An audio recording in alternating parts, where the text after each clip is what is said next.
thank you for being here in Houston. And I love the fact that there's so much going on in downtown, so even if you really don't get the idea of the entirety of Houston, you can see the dynamism of the city just right outside the front doors of this hotel. I understand this is the first time in 23 years that ULI has held its conference here in Houston. Well, I've been in public office in Houston for nearly 18 of those 23 years, and I can't describe adequately the amount of change that's happened in this very dynamic city. We are at a time of unparalleled growth in Houston, but we're not just growing in terms of the physical layout of Houston, the number of new high-rise buildings going up across Houston. We're also growing and changing in terms of the demographics of Houston, and even how we view ourselves as a city. When I was elected mayor 5.5 years ago, I was the beneficiary of an unprecedented amount of media attention. And it gave me an unparalleled opportunity to focus a new lens on a city that I think in the 80s, Time magazine described as a mosquito-infested hellhole. It's also been described as a redneck wasteland, a cultural and industrial Western boomtown. Yeah, we still have the mosquitoes, but we've always been much more than that. And really, I think one of the things that characterized us is that we really didn't care how we were viewed by the rest of the world. And we particularly didn't seem to care how we were viewed on the West Coast and the East Coast of the United States. Well, we have a different attitude about that now, and it's not so much that it matters more what other people think, but it matters more that people understand what's happening here in Houston, because we believe that Houston is what the rest of the United States will be in the near future. And that because Houston is arguably the most international and diverse U.S. city, the lessons that we've learned here in Houston have some resonance around the United States. One of the things that I very quickly discovered when I became mayor is that Houston was better known across the borders of the United States than it was really across the state lines. And when you consider the makeup of Houston today, and the fact that 1 in 5 Houstonians is foreign-born, you begin to understand that. Every language of business that's spoken somewhere in the world is spoken in Houston by a native speaker. And a lot of what's driving the current growth and development of Houston is that international connection. We have expats, we have immigrants, and we have refugees. We're also one of the largest refugee resettlement areas in America, largely because we have pretty good quality of life, fairly tolerant people, and low cost of living.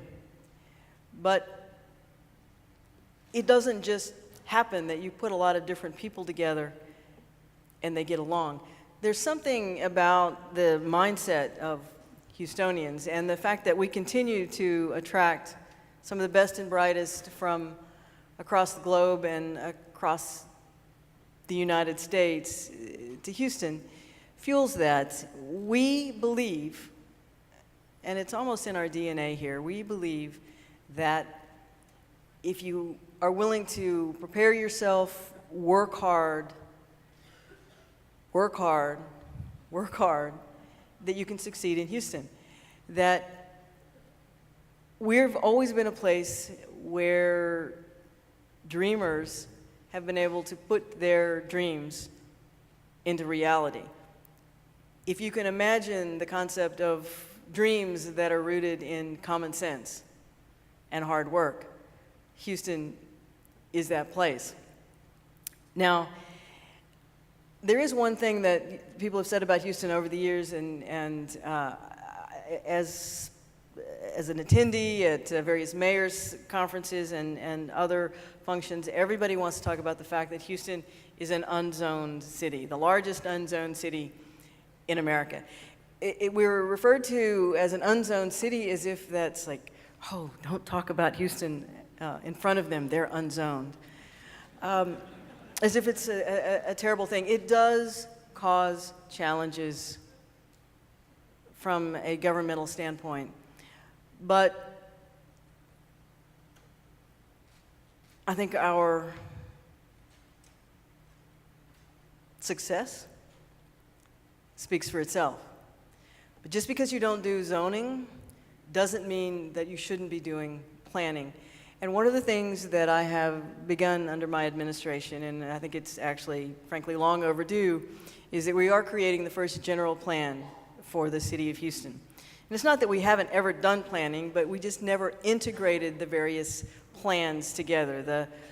Our road grid plan and our water infrastructure plan, and where we put parks and libraries and health clinics, putting them together in a more comprehensive way, where the one thing that's defined us negatively over the years is that we were constantly chasing development.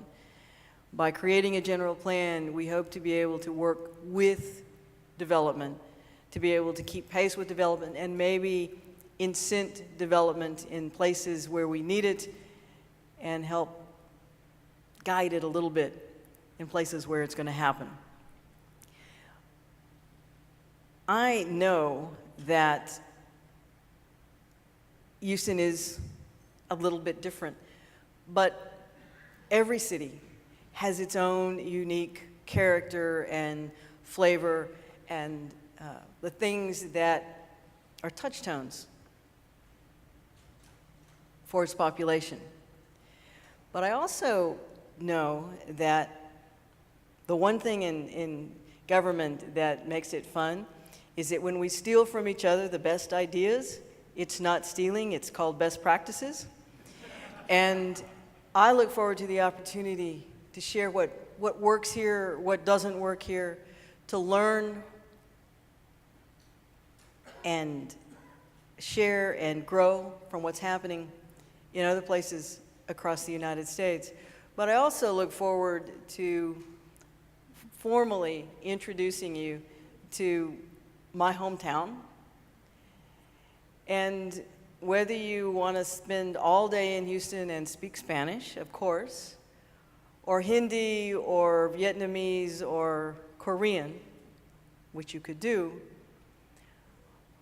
or whether you want to just kick back and have some good barbecue and a local craft beer and talk about what's going on, I know that this is going to be a great conference for all of you, and I am proud to have you in Houston. Thank you for being here.